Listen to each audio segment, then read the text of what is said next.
Hello friends, இது AAG creations. நான் உங்கள் ஜெரி. எல்லோரும் லைக் பண்ணுங்கள், ஷேர் பண்ணுங்கள், மறக்காமல் சப்ஸ்கிரைப் பண்ணுங்கள். ஹாய், இன்றைக்கி நம்ம காய் குருமா பண்ண போகிறோம். ஓகே, வீட்டில் காய் நிறையா இருந்தது, அதனால் குருமா பண்ணலான்னு சொல்லிட்டு எடுத்து வச்சுருக்கேன். இது தாளிக்கிறதுக்கு 2 பிரிஞ்சி இலை, பட்டை, ஒரு 3 கிராம்பு, 2 ஏலக்காய், 1 ஸ்பூன் அளவுக்கு சோம்பு. இது சின்ன வெங்காயம் கொஞ்சம் கட் பண்ணி வச்சுருக்கேன், தக்காளி பழம் கொஞ்சம்.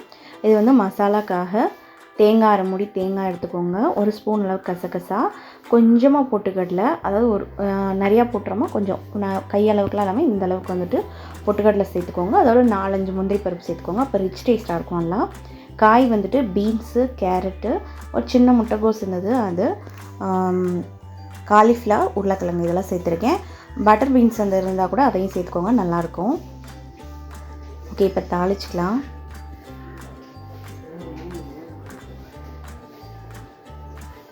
இப்போ ஆயில் போட்டுட்டு சோம்பு, அந்த பட்டை, கிராம்பு, பிரிஞ்சி இலை இதெல்லாம் எடுத்து போட்டுக்கோங்க. எண்ணெயில் நல்லா வதக்கி விட்டுக்கோங்க. அதை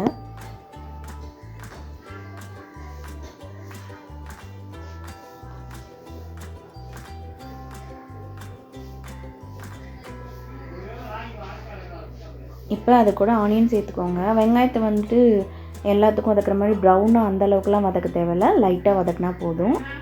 அந்த பச்சை ஸ்மெல் மட்டும் போனால் போதும்.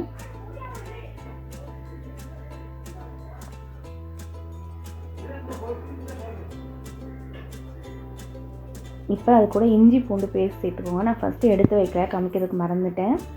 இஞ்சி பூண்டு பேஸ்ட் சேர்த்து அதையும் பச்சை ஸ்மெல் போகிற அளவுக்கு நல்லா வதக்கிக்கோங்க.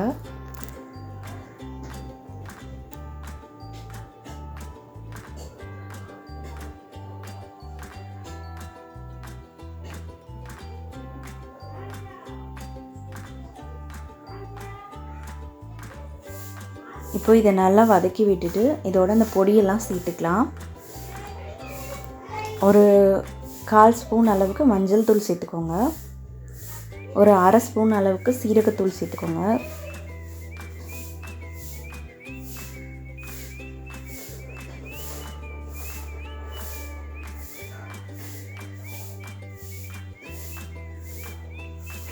அதுக்கப்புறம் ஒரு ஸ்பூன் அளவுக்கு மல்லித்தூள், ஒரு ஸ்பூன் அளவுக்கு மிளகாத்தூள் சேர்த்துக்கோங்க.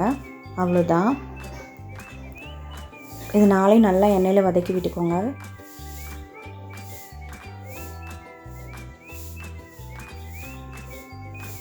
இப்போ இது நல்லா வதங்கினதுக்கப்புறம் அதோட தக்காளி பழம் சேர்த்து கொஞ்சமாக சால்ட்டு சேர்த்து நல்லா வதக்கி விட்டுக்கோங்க. அப்படி வதங்கினா சீக்கிரம் வதங்கிடும் தக்காளி. இப்போ இதெல்லாம் வதங்கினதுக்கப்புறம் காய் எல்லாத்தையும் எடுத்து சேர்த்துக்கோங்க. சேர்த்துட்டு காய்க்கு தேவையான அளவுக்கு தண்ணி ஊற்றிட்டு சால்ட்டு போட்டு அதை அப்படியே வேக வச்சுருங்க. ஒரு 10 நிமிஷம் வேகட்டும், அப்படியே மூடி வச்சுருங்க. இதெல்லாம் காய் ஓரளவுக்கு பாதி அளவுக்கு வெந்த பிறகு அந்த தேங்காய் மசாலாவை சேர்த்துக்கலாம்.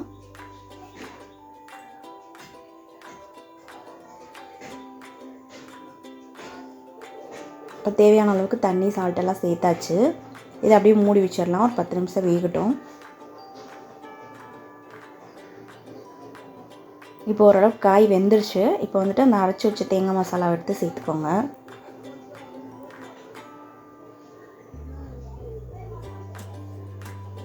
இது நல்லா கட்டியாக குழகுலன்னு இருந்தால் தான் நல்லாயிருக்கும், அதனால் இந்த மாதிரி செஞ்சுக்கோங்க. இது சூப்பராக இருக்கும் இந்த மாதிரி செஞ்சால்.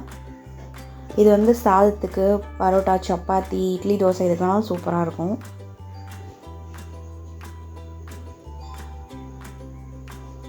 இதை நல்லா கலந்து விட்டுட்டு சால்ட்டு டேஸ்ட்டு பார்த்துட்டு அப்படியே மூடி வச்சுருங்க, வேகட்டும்.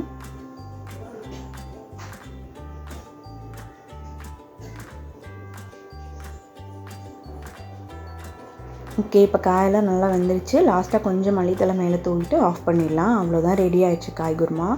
சூப்பராக இருக்கும், எல்லாத்துக்குமே நல்லாயிருக்கும். செஞ்சு சாப்பிட்டு பாருங்கள். ஓகே, எல்லோரும் சாப்பிட்டு பாருங்கள், சாப்பிட்டு எப்படி இருக்குன்னு சொல்லுங்கள். Okay, bye.